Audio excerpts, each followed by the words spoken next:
بسم اللہ الرحمن الرحیم الحمد للہ رب العالمین صلی اللہ علی محمد وآلہ اجمعین واللعنۃ الدائمۃ علی اعداء محمد وآل محمد اما بعد وفقنا اللہ ایاکم للعلم والعمل الصالحین انشاءاللہ تعالی۔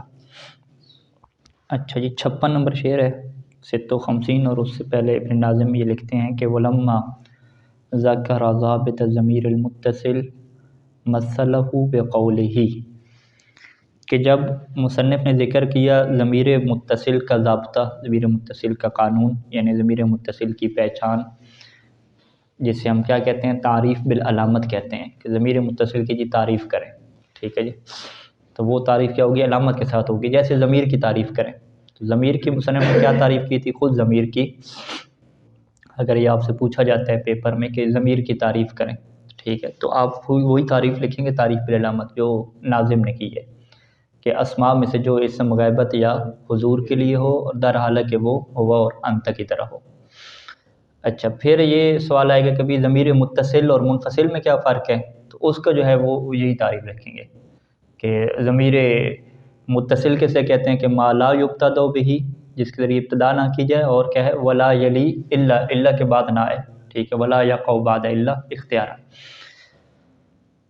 تو یہ تعریف ضمیر متصل کی کرنے کے بعد ابن ناظم نے کیا دی جی، مثال دی، مثلہ بقولہ، ضمیر متصل کی مثال دی اپنے اس شعر کے ذریعے سے۔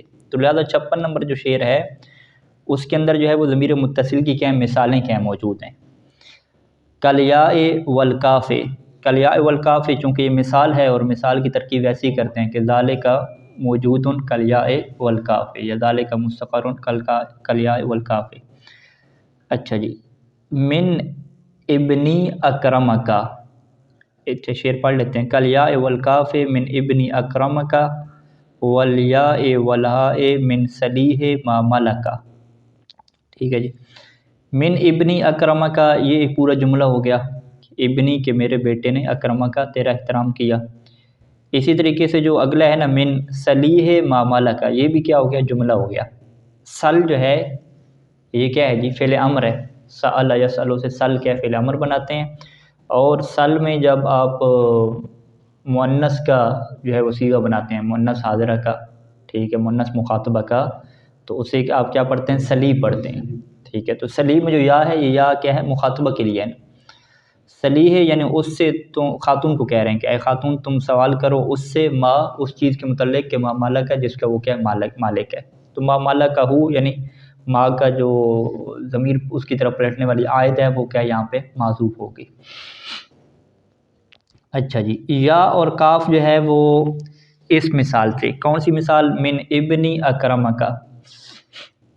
اچھا، من ابنی اکرمکا، من جو ہے یہ پورے جملے کے اوپر جو ہے وہ داخل ہو رہا ہے، اور جملہ کیا ہے یہاں پہ ہم محلن کیا کہیں گے، فی محل جر کہیں گے من کی وجہ سے، کیونکہ جو جملہ کا کیا ہوتا ہے، اعراب محلی ہوتا ہے پورا۔ اچھا جی، ابنی میں جو یا آئی ہے، یہ یا کیا واقعہ ہو رہی ہے جی، یعنی محل رفع میں ہے، محل نصب میں ہے، یا محل جر میں ہے، ابنی میں جر میں کہیں گے، کیونکہ ابن مضاف ہو رہا ہے تو ہم یا کو کیا کہیں گے، محل جر میں کہیں گے، لہذا یا محل جر میں واقع ہو رہی ہے۔ اکرمکا میں اکرمک یہاں پہ لکھا ہوا ہے، اکرمک جو ہے وہ لکھا ہے، کاف کو ساکن کیوں کیا ہے، وہ شعر کی وجہ سے، قافیے کی وجہ سے، وگرنہ یہاں پہ اکرمکا ہے، کیونکہ کاف ساکن نام کی کوئی چیز نہیں ہے ہمارے پاس، وہ شعر بنانے کے لیے کالیاء والکاف من ابنی اکرمک والیاء والہاء من صلیح ما ملک، ٹھیک ہے، یوں کر کے وزن سیٹ کرنے کے لیے۔ اچھا جی، یہ بھی اس کاف یہاں پہ کیا واقعہ ہو رہی ہے، فی محل اکرمکا میں، اکرما یہ فعل ہے اور اس کے اندر ضمیر فاعل ہے، تو کاف کیا ہے، یہ منصوب مفعول واقع ہو رہی ہے، تو اسے ہم کیا کہیں گے، فی محل نصب ہے، کیونکہ مبنی ہے تو لہذا محل نصب کہیں گے۔ اچھا، یا اور ہا کی مثال لے لیں، صلیح ما ملک، صلیح جو ہے نا اسی میں یا بھی ہے اور ہا بھی ہے، ٹھیک ہے جی۔ یا جو ہے وہ اس میں کیا واقعہ ہو رہی ہے جی، یا خطاب ہے، تو یا مؤنث ہے، خطاب کے لیے فاعل واقع ہو رہی ہے نا، ٹھیک ہے، صلیح میں یا فاعل واقع ہو رہی ہے، اسے کیا کہیں گے، فی محل رفع، ٹھیک ہے۔ صلیح کی یا جو ہے وہ محل رفع میں ہے، اور جو پہلے والی مثال ابنی دی ہے، یہاں کی یا کس میں ہے، فی محل جر میں ہے، تو یہ دو یاؤں میں کیا فرق ہو گیا، لہٰذا یا جو ہے وہ کیا نام ہے محل جر میں بھی آ رہی ہے اور محل رفع میں بھی کیا آ رہی ہے، صلیح ما ملکہ. تو آگے مثال کیا ہے، ہی کی کیا مثال ہے، ٹھیک ہے. تو یہ جو ہی ہے یہ بھی کیا مبنی ہے، تو یہ مبنی لفظم ویسے ہوتا ہے لیکن اس کی لغات میں کیا ہے یا کے بعد اسے کسرہ بھی کیا پڑھا جاتا ہے صلیح، ٹھیک ہے. یا کے بعد ضمہ بھی کیا قرآن میں کیا آیا ہے علیہ اللہ ہو، یعنی اللہ کے بعد اس طریقے سے کیا مثالیں موجود ہیں ہمارے پاس. اچھا جی، تو باقی اب ترکیب انشاءاللہ اس کی کر لیں گے، تو وہ آپ حل کیجیے گا اس کی. ابن ناظم کیا کہتے ہیں، ابن ناظم یہ کہتے ہیں کہ اعلم ان ضمیر المتصل علی ثلاثت اقسام، کہ یہ جو میرے والد نے یعنی ناظم نے جو مثالیں دی ہیں اس سے آپ یہ سیکھ لیں، یہ جان لیں کہ ضمیر متصل کی تین قسمیں آگے. مختص بمحل رفع، ایک وہ ضمیر ہے کہ جو محل رفع کے ساتھ مختص ہوتی ہے، یعنی وہ ضمیر متصل فقط جو ہے وہ مرفوع کی جگہ پہ آتی ہے، نہ وہ جر کی جگہ پہ آ سکتی ہے اور نہ ہی جناب علی نصب کی جگہ پہ آ سکتی ہے، اس کو وہ تفصیل سے بیان کریں گے. اور دوسری قسم کیا بنے گی کہ جو نصب اور جر میں کیا مشترک ہیں، ٹھیک ہے جی، یعنی پھر وہ رفع کے طور پہ نہیں آ سکتی. اور تیسری قسم کیا ہے کہ واقع فی الاعراب کلہ، کہ جو تمام اعراب میں واقع ہوتی ہے. اعراب یہاں پہ کہہ رہے ہیں دقیق تعبیر کیا ہے کہ محل اعراب میں کیا ہے واقع ہوتی ہے، ٹھیک ہے جی.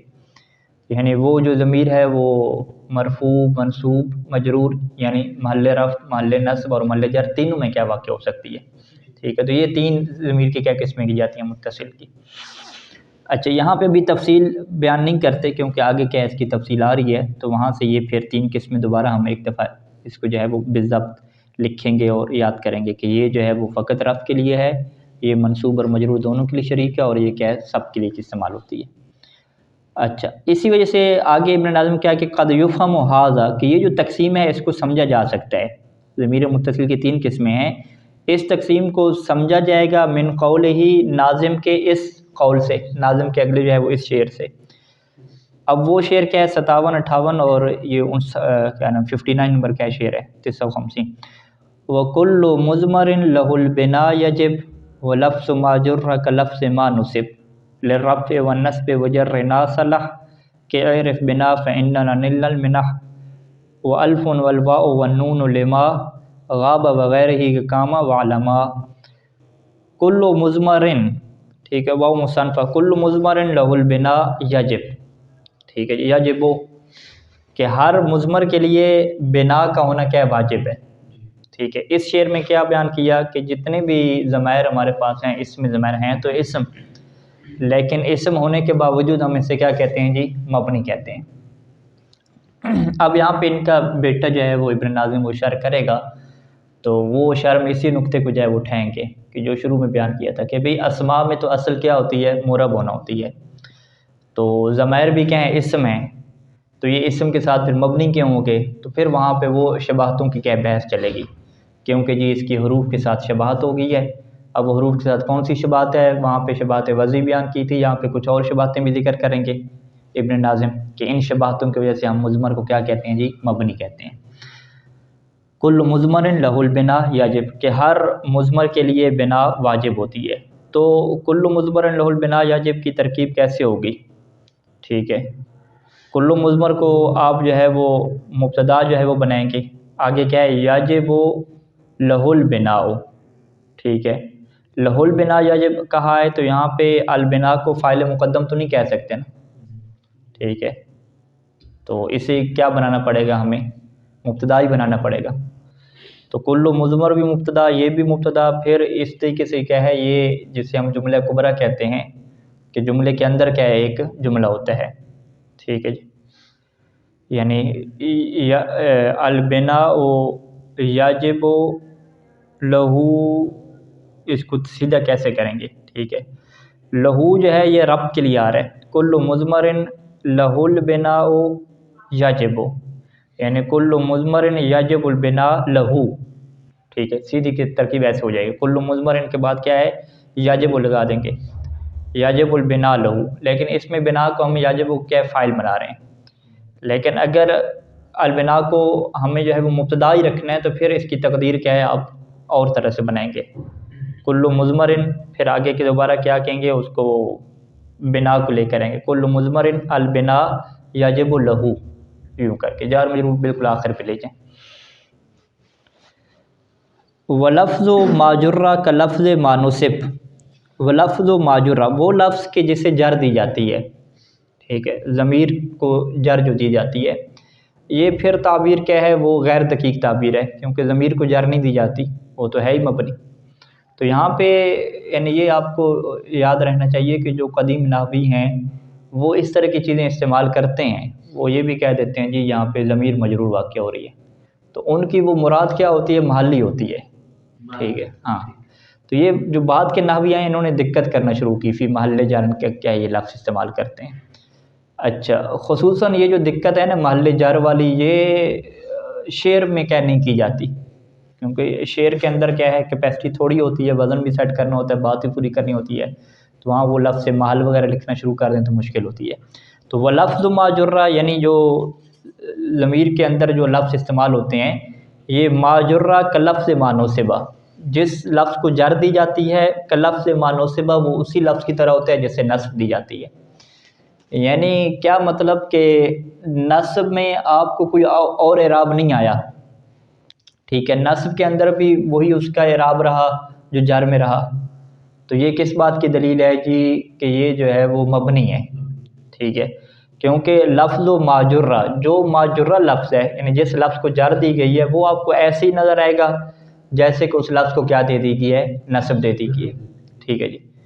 یعنی یہی جو آپ مثال لے لیں، کسی ضمیر کی ہم مثال لے لیتے ہیں کہ جو مجرور ہو اور کیا ہے منصوب واقع ہو، ٹھیک ہے جی، کا کی آپ ضمیر لیتے ہیں، ٹھیک ہے، مرر تو بیکا میں کاف کیا واقع ہو رہی ہے، مجرور واقع ہو رہی ہے، ٹھیک ہے۔ اب کاف کے لفظ کو دیکھیں تو یہ مجرور ہے، اب اسی لفظ کو کیا ہے آپ اس میں لے کر آئیں، منصوب میں لے کر آئیں، ضربکا، ٹھیک ہے جی، ضربکا میں یہ کیا منصوب واقع ہو گیا، تو اسے ہم کیا کہیں گے کہ جو کا جیسے مجرور تھا وہ کیا ہے کلفظ مانوسبہ، وہ اسی لفظ کی طرح ہے کہ جیسے کیا تھا یہ منصوب تھا، ٹھیک ہے۔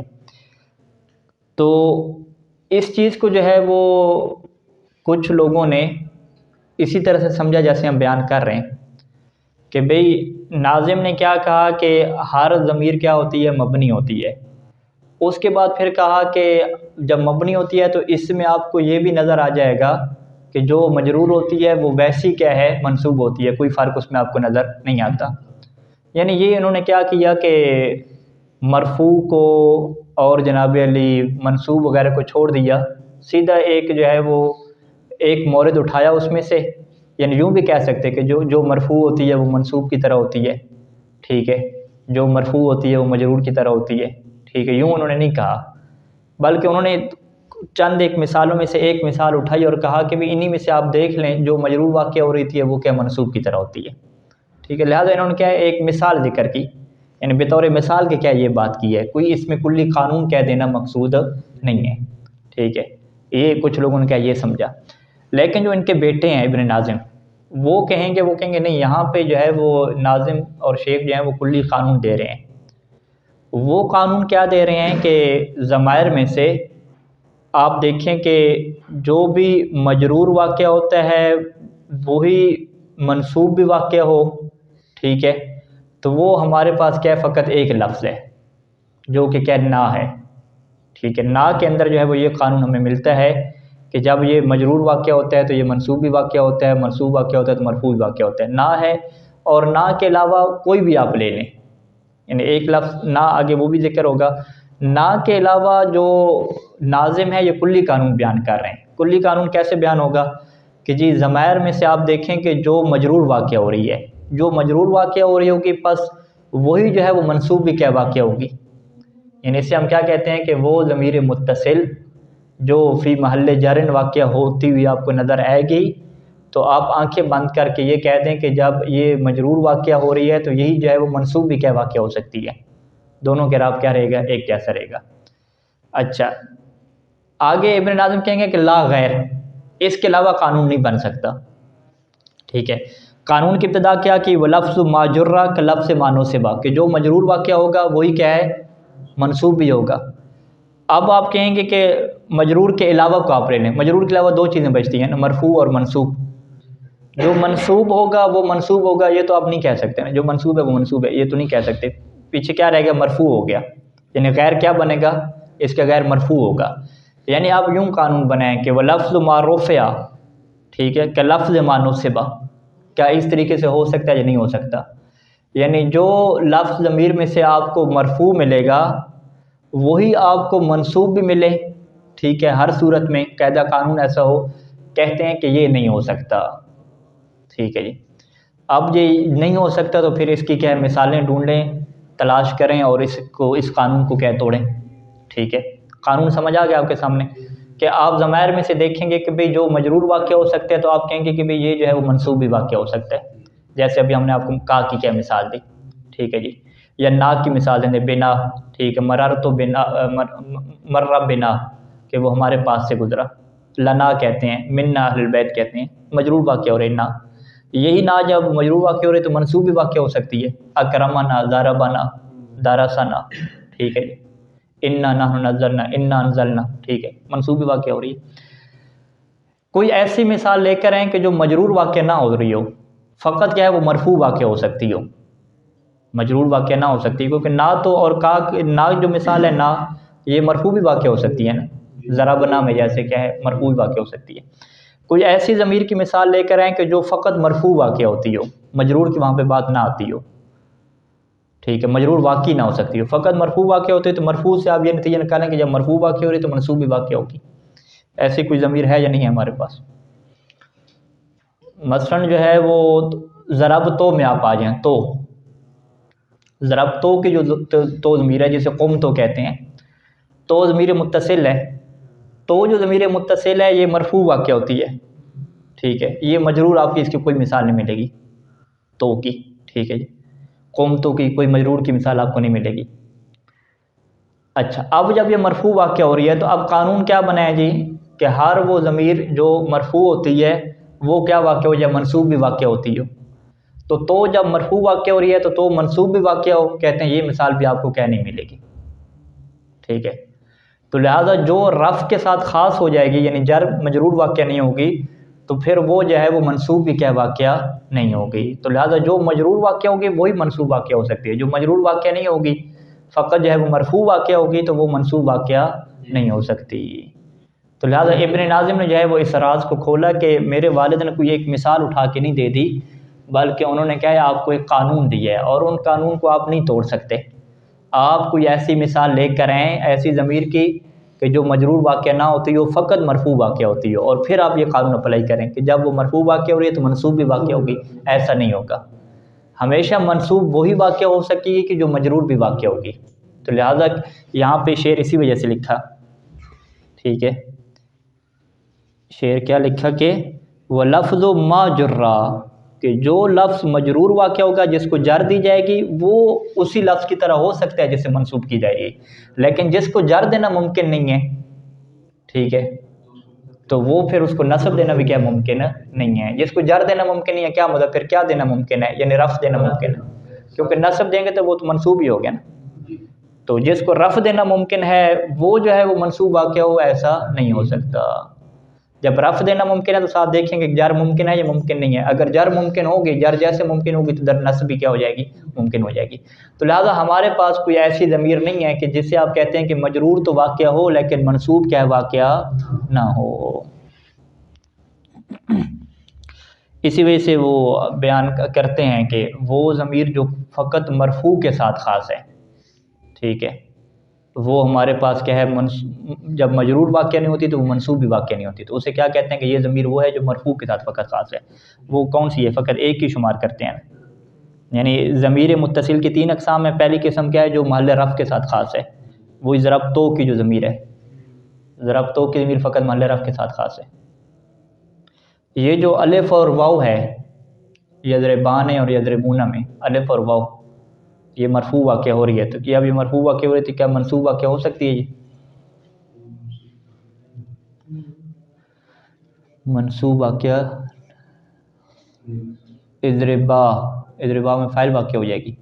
جی اچھا منصوب واقع نہیں ہو سکتے. یہ جو علامت کے طور پر ہے نا جی، ضربو ہے یا اس کو نہیں نہیں، وہ ضمیر فعلی بھی بناتے ہیں. علامت جم بھی ہے اور ساتھ کیا ضمیر فعلی بھی ہے، ضمیر فعلی بھی ہے. ٹھیک ہے، تو اس سوال کے اوپر آپ غور کریں کہ تو کے علاوہ کون سی ضمیریں ایسی ہیں کہ جو آپ کو ملیں کہ مرفوع بھی ہو سکتی ہیں اور ساتھ منصوب بھی ہو سکتی ہیں. کوئی ایسی ڈھونڈیں آپ.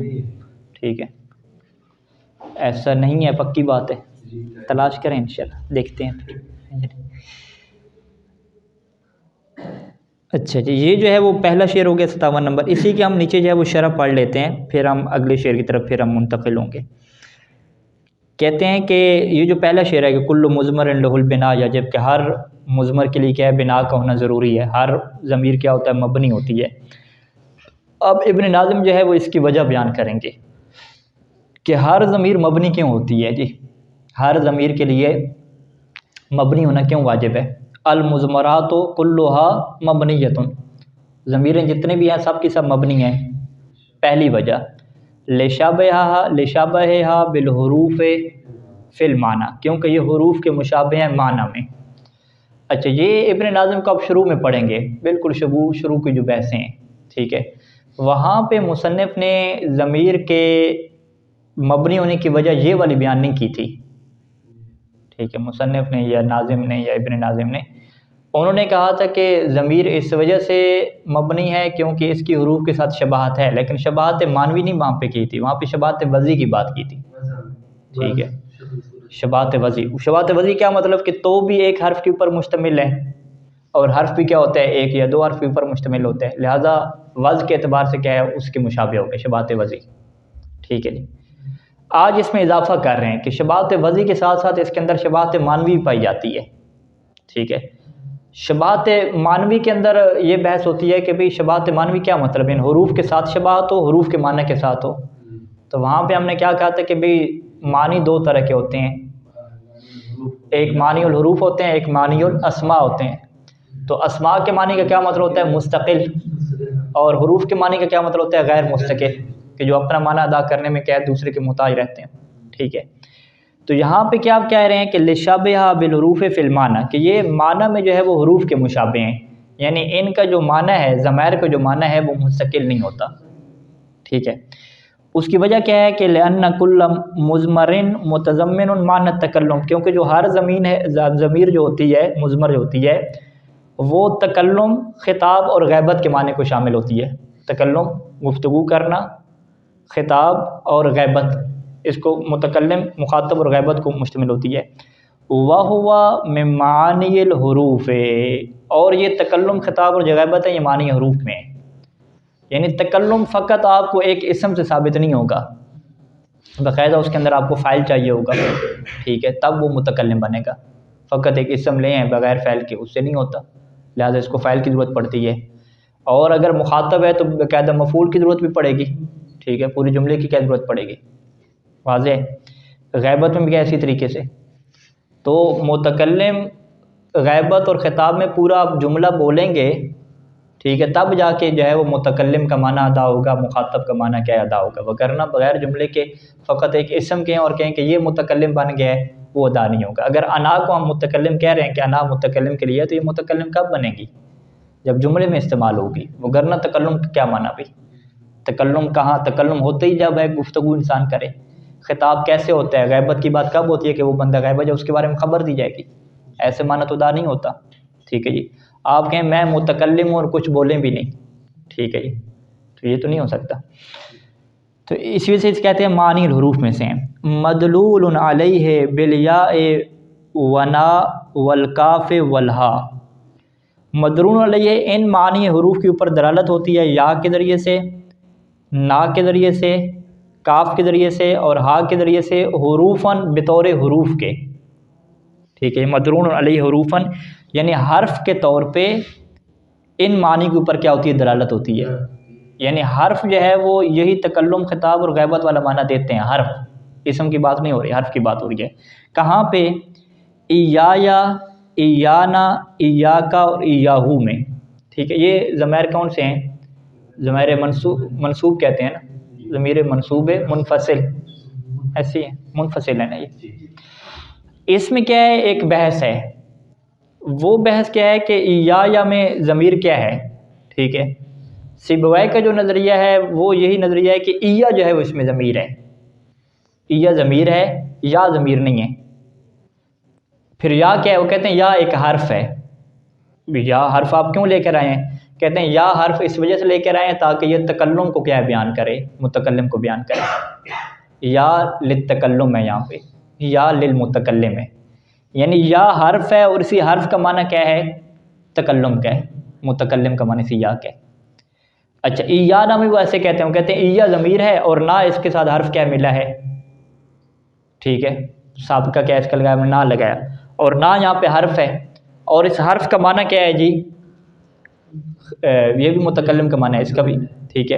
ایاک اور ایاہو میں ایسے کہتے ہیں کہ کاف جو ہے وہ حرف ہے، اس کا معنی ہے خطاب کیا، اور ایاہو میں ہو حرف ہے، اس کا معنی کیا ہے، غیبت کا ہے۔ یعنی ابن ناظم نے آپ کو مثال پیش کر دی ہے کہ خود جو تکلم، خطاب اور غیبت کا معنی ہے وہ حرف بھی کیا ادا کرتا ہے۔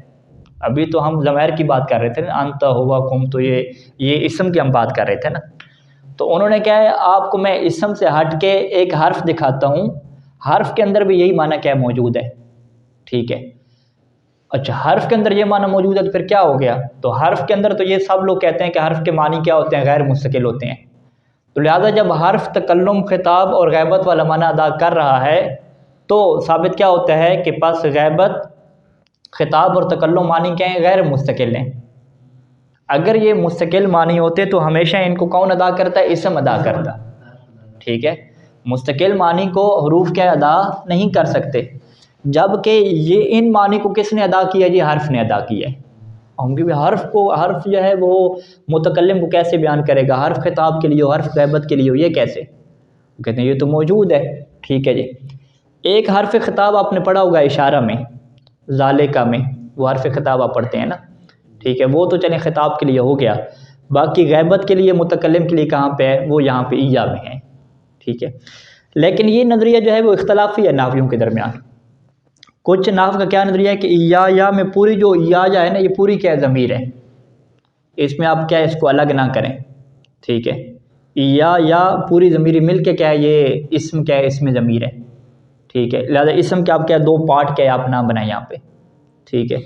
یعنی جو بندہ ہم کے کیا دو حصے بنا لے، وہ کہ یہ ہا ضمیر ہے، میم جو ہے وہ اس کے ساتھ کیا حرف لگا ہوا ہے، وہاں تو کوئی ایسا نہیں کہتا۔ تو کچھ نحویوں کا یہ نظریہ ہے کہ یا ہو کیا پوری ضمیر ہے، کچھ کا یہ نظریہ ہے کہ نہیں، ایہ جو ہے وہ اسم ہے اور آگے جو یا لگا یہ بھی کیا ہے، اسم ہے جی، یا کو آپ حرف نہ کہیں، ٹھیک ہے جی۔ تو لیکن سیبویہ وغیرہ کے کیا دلیل، وہ کہتے ہیں کہ حاضم میں بھی آپ ایسے کہتے ہیں کہ زا اس میں اشارہ ہے، ہا تنبیہ کا حرف لگا ہے، حرف تنبیہ ہے۔ ذالکہ میں آپ ایسے کہتے ہیں کاف خطاب کے لیے لگی، تو جیسے وہاں پہ آپ کہہ رہے ہیں کہ ذالکہ میں کاف خطاب کے لیے لگی، حاضم میں ہا تنبیہ کے لیے لگی، ایہ میں بھی کیا یہی کہانی ہے، ایہ کا ایاہو میں کہ جو ایہ اصل ضمیر ایہ ہے اور بعد میں کیا ہے حرف آپ کے پاس لگ رہا ہے۔ اچھا یہ ساری کہانی ابن ناظم نے کیوں بیان کی کہ مضمر کے مبنی ہونے کی ایک وجہ یہ بھی ہے کہ اس کے اندر شباہت معنوی کیا موجود ہے حروف کے ساتھ، ٹھیک ہے۔ اب ہم کہیں گے کہ یہ آپ نے وہاں تو نہیں بیان کیا تھا، وہاں تو فقط کیا بیان کیا تھا، شباہت وضعی ہے، تو لہٰذا دوسری چیز شباہت معنوی آ جائے گی۔ تو شباہت معنوی کو بیان کرنے کے لیے ایہ اور ایاہو کی کہانی کا جاننا کیا ضروری ہے، کیوں؟ شباہت معنوی کے لیے آپ کو یہ ثابت کرنا پڑے گا کہ متکلم، خطاب اور غیبت یہ معنی غیر مستقل ہیں، اور غیر مستقل ثابت کرنے کے لیے آپ دلیل کیا لے کر آئیں گے، ایاہو اور ایاہو کی مثال لے کر آئیں گے کہ یہاں پہ حرف نے کیا ان معنی کو ادا کیا ہے، اور حرف جن معنی کو ادا کرتا ہے وہ معنی کیا ہوتے ہیں، غیر مستقل ہوتے ہیں۔ بس غیر مستقل معنی کو یہ جیسے حرف ادا کر رہے تھے ویسے ہی کیا ہے اس میں ضمیر بھی ادا کر رہی ہے، انتا میں، تو میں، نا میں، تو لہٰذا کیا ہوگی، شباہت معنوی ہو گئی، ٹھیک ہے۔ ایک یہ اچھا دو وجہ ہمارے سامنے آ گئی نا۔ تیسری وجہ کیا ہے، وقیلہ، تیسری وجہ کیا ہے کہ بنیت المضمرات استغناء عن اعرابها باختلاف صیغ۔ تیسری وجہ ہے کہ مضمرات اس وجہ سے مبنی ہے، یہ قیلہ کا قول ہے کہ مضمرات کو اس وجہ سے مبنی کیا گیا ہے کہ استغناء عن اعرابها، کہ آپ اس کے اعراب سے بے نیاز ہیں، کیوں؟ باختلاف صیغها لاختلاف المعانی، کہ ان کے صیغے بدل جاتے ہیں معنی کے بدلنے سے۔ یہ وجہ کہاں پہ بیان کی تھی، یہ وہاں پہ بیان کی تھی فعل میں، جب کہا تھا کہ اسم میں اصل معرب ہونا ہے اور فعل میں اصل کیا مبنی ہونا ہے، تو اس میں فرق کیا بیان کیا تھا؟ انہوں نے کہا جی اسم میں اصل معرب ہونا کیوں ہے؟ کیونکہ جی اس کے مختلف معنی آتے ہیں، کبھی فاعل کبھی مفعول، تو لہٰذا میں کیا ہے اعراب کی ضرورت پڑے گی تاکہ وہ بیان کرے، زید نے کبھی فاعل واقع ہونا ہے کبھی مفعول، ٹھیک ہے۔ فعل کی جب بات آئی تھی تو انہوں نے کہا بھی فعل میں ہمیں اصل معرب ہونا نہیں مبنی ہونا ہے، کیوں؟ کیونکہ فعل کے جب آپ مختلف معنی لے کر آئیں گے غائب کا خطاب کا تو وہ خود صیغہ ہی چینج ہو جائے گا، جب اس کا ہر معنی کے لیے صیغہ الگ سے موجود ہے تو اس سے اعراب دینے کی ضرورت ہی نہیں ہے، جب اس کو اعراب کی ضرورت نہیں ہے تو یہ کیا ہو جائے گا مبنی ہو جائے گا۔ یہی وجہ کہاں پہ انہوں نے اپلائی کی ہے کہ مضمرات مبنی کیوں ہیں، اور انہوں نے کہا بھی شباہت حرفی کو چھوڑیں، حرف کے ساتھ شباہت وضعی اجمانوی ہے، سیدھا اس کے اندر جو ہے وہ اعراب کی وجہ ہی نہیں بنتی، ٹھیک ہے۔ یہ سوال جو آپ کر رہے ہیں کہ جی معرب ہو جو مبنی ہو، ہم کہتے ہیں اس میں اعراب کی وجہ ہی نہیں بنتی بھائی، کیوں وجہ نہیں بنتی؟ وہ اس وجہ سے کہ بھئی آپ کو ضمیر میں جب بھی مختلف معنی چاہیے ہوتا ہے، ٹھیک ہے، فاعل مفعول کے اعتبار سے، تو آپ کو مختلف صیغے مل جاتے ہیں، جب آپ کو مختلف صیغے مل رہے ہیں، مختلف ضمیریں مل رہی ہیں، کبھی تثنیہ کی، کبھی مؤنث کی، کبھی کیا ہے جناب علی خطاب کی، ٹھیک ہے، اور ضمیر منصوب الگ طرح کی مل رہی ہے، مرفوع الگ طرح کی مل رہی ہے، تو آپ کو اعراب لگانے کی ضرورت ہی نہیں ہے، تو لہٰذا کیا ہے یہ ہے ہی کیا مبنی، یعنی اس کے اندر اصل تقاضا بھی کیا ہے مبنی ہونے کا، اعراب کا اس میں کے اندر تقاضا بھی موجود نہیں ہے۔ تو ٹوٹل کیا ہوگی؟ 3 وجہ ہو گئیں۔ وَلَعَلَّ هَذَا سے اب یہ بیٹا جو ہے وہ اس بات کو شروع کرے گا، اس کو انشاءاللہ ہم کل بیان کریں گے، کہ بیٹا یہ کہتا ہے کہ مجھے اپنے باپ کے اس شعر سے جو اوپر انہوں نے لکھا، کون سا شعر نمبر 57، اس شعر سے یہ لگتا ہے کہ میرے والد کے نزدیک مضمر کے مبنی ہونے کی جو وجہ ہے نا وہ یہ تیسری وجہ ہے، ٹھیک ہے، یہ پہلی اور دوسری وجہ نہیں ہے۔ اب جو ہے وہ بیٹے نے باپ کے مزاج کو 57 نمبر شعر سے کیسے سمجھا کہ ان کے نزدیک تیسری وجہ ہے پہلی اور دوسری نہیں ہے، اس کو پھر سمجھنے کے لیے آپ بھی غور کریں اور میں بھی غور و فکر کرتا ہوں۔ صلی اللہ علیہ محمد و آلہ اجمعین۔